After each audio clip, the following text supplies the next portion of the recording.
नमस्कार दोस्तों, कैसे हो। अकबर ने एक बार कहा बीरबल से कि बीरबल ऐसा कुछ लिखो कि जिसे खुशी में पढ़ें तो दुख हो और जिसे दुख में पढ़ें तो खुशी हो। तब बीरबल ने लिखा, ये वक्त गुजर जाएगा। बहुत कुछ गुजरेगा, जरूर गुजरना है, जाएगा। पहले भी महामारियां आई है, आगे भी आती रहेगी, लेकिन ये बहुत कुछ सिखा के जाएगा हमें।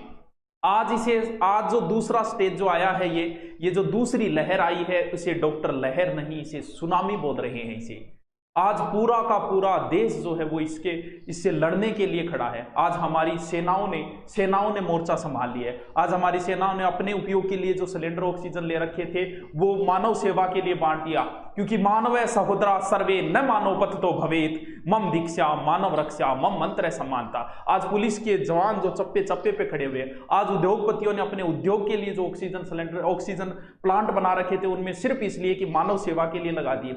आज गुरुद्वारों में जहां लंगरें चला करती थी, उन गुरुद्वारों में लंगर के साथ ऑक्सीजन लंगर भी प्रारंभ हो गए। वो ले जाओ, जिसे चाहिए आवश्यकता उसे ले जाओ। आर्मी के जो रिटायर्ड डॉक्टर थे वो सारे रिटायर्ड डॉक्टर वापस आ गए हैं और मानव की सेवा के अंदर लग गए हैं। बहुत कुछ सिखा के जाएगा ये वक्त हमें। लोगों ने अपना खाना पीना छोड़ के और इसी काम में लगे हुए पूरी की पूरी, हम पूरा देश इस लड़ाई के अंदर खड़ा है। यहां तक कि हमारे जो राष्ट्र है, हमारे पड़ोसी राष्ट्र हो या फिर जिनसे हमारे अच्छे संपर्क हो, उन्होंने हमारी सहायता के लिए आगे आए हैं। लेकिन इस बीच में कुछ ऐसी खबरें आती है कि जिन्हें पढ़ के बहुत बुरा लगता है, लेकिन मानव सेवा की जब पढ़ते हैं सूचनाएं तो उन्हें पढ़ के और भी आनंद आता है।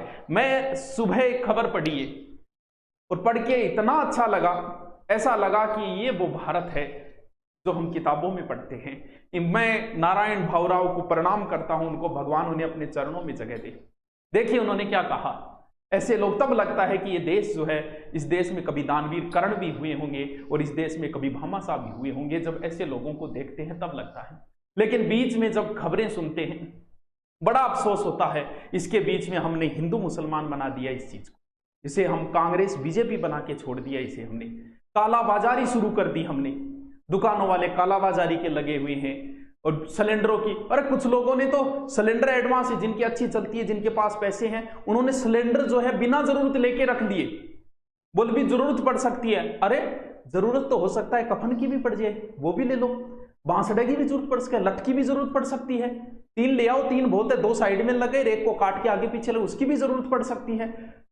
मतलब पहले ही, अरे एक सिलेंडर अगर तुमने कालाबाजारी में रख भी लिया तो क्या कर लोगे? एक सिलेंडर 2 घंटे 3 घंटे 5 घंटे दिखाएगा, कम से कम जो बीमार है उनके लिए तो छोड़ दो। इनके लिए जो कालाबाजारी में लगे हुए हैं, एक कहानी छोटी सी। कच्छ के अंदर जो भूकंप आया था, उस भूकंप के अंदर मलबा सारा दब गया था। तब जो सेना के जवान लगे हुए थे, तब कहते हैं कि घर के पास में एक बुजुर्ग बैठा था, रो रहा था वो। तो सेना के जवानों ने वहां से जैसे ही मलबा हटाया तो वहां से एक उसकी पुत्रवधू, बुजुर्ग की पुत्रवधू को निकाला।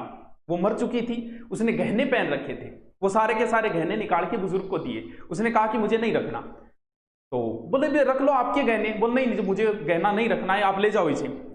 तब उस बुजुर्ग ने कहा कि जब मोरवी डैम टूटा था उस समय लोगों के गहने जो है मैंने तोड़ तोड़ के लाया था, ये वही गहने हैं जो इसने पहन रखे हैं, मुझे नहीं रखना इनको। तो उनके लिए है जो ऐसे कालाबाजारी कर रहे हैं, उनके लिए एक छोटा सा उदाहरण दिया है मैंने, बेरुखी लोगों की। और तो ठीक है, कोरोना का अगर पेशेंट कोई पड़ोस में कोई जानकार आ जाए तो ऐसा व्यवहार करते हैं। पड़ोस में अगर कोरोना का मरीज आ गया तो तुम लोग ऐसे व्यवहार करते हो जैसे कोई आतंकवादी आ गया पड़ोस में। ये बीमारी चली जाएगी, ये वक्त भी एक दिन चला जाएगा, लेकिन बातें रह जाएगी जिंदा।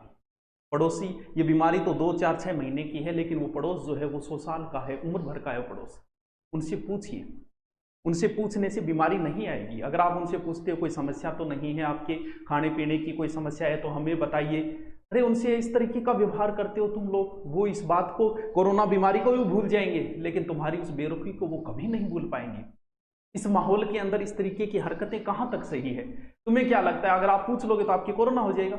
ऐसे तो फिर डॉक्टर कैसे काम करेंगे? डॉक्टर भी तो काम कर रहे हैं भाई। आप सोशल डिस्टेंसिंग करके मास्क लगा के अगर उनसे पूछते हो तो क्या आपकी कोरोना अंदर आ जाएगा? हॉस्पिटलों में जो काम कर रहे हैं उनके तो फिर कब का हो जाता। और इसके बीच में आपको सवाल पूछने की कहीं जरूरत नहीं है सरकार से सवाल पूछने के लिए अदालत है। अदालत इन सब को लाइन में ले लेगी। अदालतें इनसे सवाल पूछ रही है। मद्रास हाईकोर्ट ने पता है क्या कहा? वो चुनाव आयोग पे मर्डर का केस लगा दे तो सही नहीं रहेगा क्या? अदालतें पूछ रही है कि बताइए कोरोना के लिए आप क्या कर रहे हो। आपके सवाल पूछने के लिए अदालतें हैं, केंद्र से सवाल कर रही है। आज दिल्ली की कोर्ट दिल्ली से सवाल पूछ रहा है। आज दवाइयों के विरुद्ध कैसी कैसी अफवाहें फैलाई तुम लोगों ने।